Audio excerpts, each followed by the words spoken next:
26 సంవత్సరాల క్రితం 2000 సంవత్సరం ఆగస్టు 28వ తేదీన ఇదే రోజున హైదరాబాద్లో ఆ రోజు ఉమ్మడి రాష్ట్రంలో బషీర్బాగ్లో పోలీసులు జరిపినటువంటి కాల్పుల్లో లాఠీ చార్జీలో ముగ్గురు అమరులయ్యారు. దానికన్నా ముందు 6 నెలల ముందు నుంచి ప్రపంచ బ్యాంకు సంస్కరణలకు వ్యతిరేకంగా, విద్యుత్తు ఛార్జీల పెంపుదలకు వ్యతిరేకంగా, విద్యుత్తు సంస్కరణలకు వ్యతిరేకంగా చాలా పెద్ద ఎత్తున ఊరూర పట్టణాల్లో అన్నింటిలో కూడా పెద్ద ఎత్తున ప్రజలు వామపక్ష పార్టీల ఆధ్వర్యంలో, అలాగే ప్రత్యేకంగా విడిగా కాంగ్రెస్ వాళ్ళు పెద్ద ఎత్తున పోరాటం నడిచింది. శాసనసభ్యులు, ప్రతిపక్ష పార్టీల శాసనసభ్యులు దాదాపు 10-12 రోజులు నిరాహార దీక్ష కూడా చేశారు, అసెంబ్లీని బహిష్కరించి. చివరి ఘట్టంలో ప్రభుత్వం ప్రజలకు అనుకూలమైన నిర్ణయాలు చేయకుండా దీన్ని బలవంతంగా దౌర్జన్యంగా అణిచివేయాలనేటువంటి దుర్బుద్ధితోటి చివరి కాల్పులకు కూడా తెగబడి కామ్రేడ్ విష్ణువర్ధన్ రెడ్డి, బాలస్వామి వీళ్ళిద్దరూ అక్కడికక్కడే పోలీసు గొండ్లకి బలైపోయి అక్కడే ప్రాణాలు అర్పించారు. రామకృష్ణ ఆ రోజు లాఠీ చార్జీలో తీవ్రంగా గాయపడి తల మీద దెబ్బతగిలి 4 రోజుల తర్వాత ఆయన చనిపోయాడు.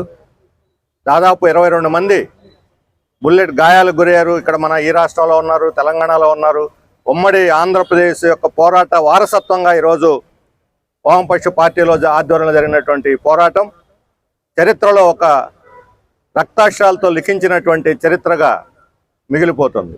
ఆ రోజు బషీర్బాగ్లో ఈ అమరవీరుల త్యాగాలతో ఎగిరినటువంటి ఆ జెండా ఈరోజు ఢిల్లీలో కూడా ఎగురుతా ఉన్నది. మనం అణిచేసి ఉద్యమాలని నోరు మూయించగలం అనుకుంటున్నారు పాలకులు ఎంత గట్టిగా అణిచేస్తే ఉద్యమాలని అంతకన్నా ఉవ్వెత్తున ఉద్యమాలు వస్తాయని చెప్పని ఈరోజు ఈ తరం నిరూపిస్తూ ఉన్నది.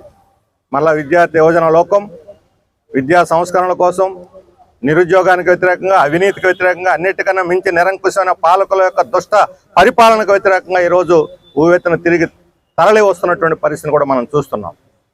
25 సంవత్సరాల క్రితం చాలా ఊపుగా రోజు సంస్కరణలు తెచ్చారు. మొత్తం ప్రైవేటీకరణ, విద్యుత్ రంగం ప్రైవేటీకరణ, పరిశ్రమల ప్రైవేటీకరణ, సహకార రంగం ప్రైవేటీకరణ. ఈరోజు మనం చూస్తున్నాం చక్కెర 72 రూపాయలు కిలో మార్కెట్లో అమ్ముతున్నారు.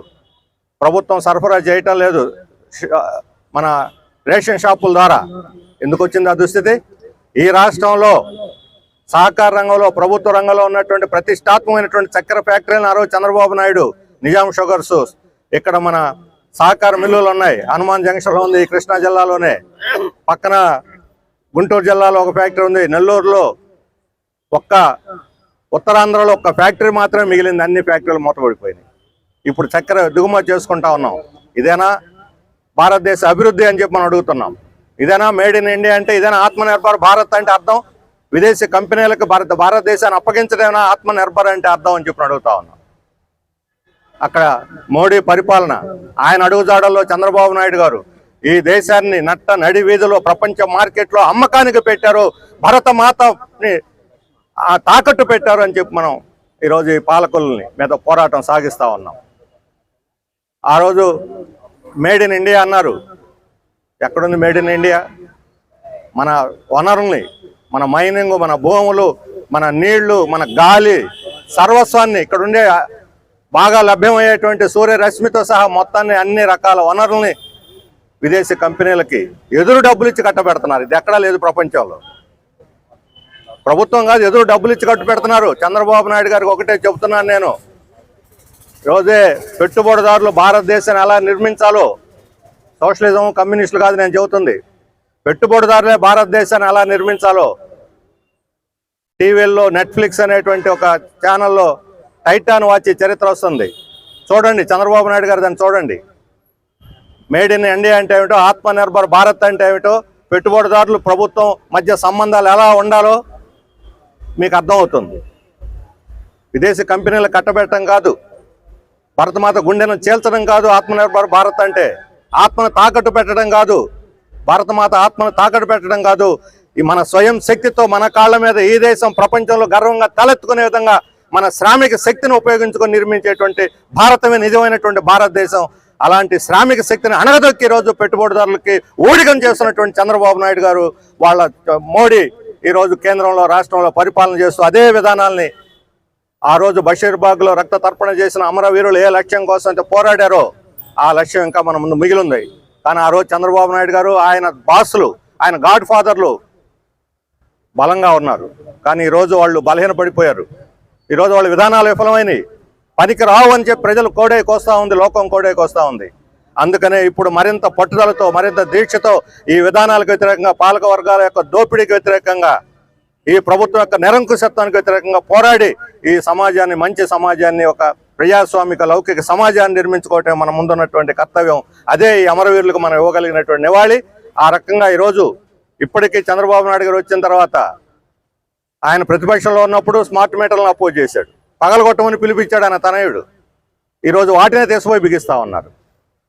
ఈరోజు చివరికి డిస్కామ్లను కూడా ప్రైవేట్ పరం చేయడానికి, వ్యవసాయ లైన్లు ప్రైవేట్ పరం చేయడానికి, సౌర విద్యుత్ పీపీఏల పేరుతో ఎక్కువ రేటు పెట్టి అదానీ దగ్గర పంపుడు స్టోరేజ్ల పేరుతో డిమాండ్ పీక్ సీజన్ ఉన్నటువంటి అనే పేరుతో 9 రూపాయలు 10 రూపాయలు పెట్టి ఓపెన్ మార్కెట్లో యూనిట్కి పెట్టి కొంటూ, అదే అదానికి ఈ డేటా సెంటర్ల పేరుతో రూపాయికి ఇస్తున్నారు. అదాని దగ్గర 10 రూపాయలు కొని అదాని డేటా సెంటర్గా రూపాయికి ఇస్తామంటున్నారు కరెంటు. ఇది ఈరోజు మన జాతిని దోపిడీ చేస్తున్నటువంటి తీరు. ఇది చల్లదు. దీన్ని తిరస్కరించాలి, ప్రతిఘటించాలి, దీనికి వ్యతిరేకంగా పోరాడాలి.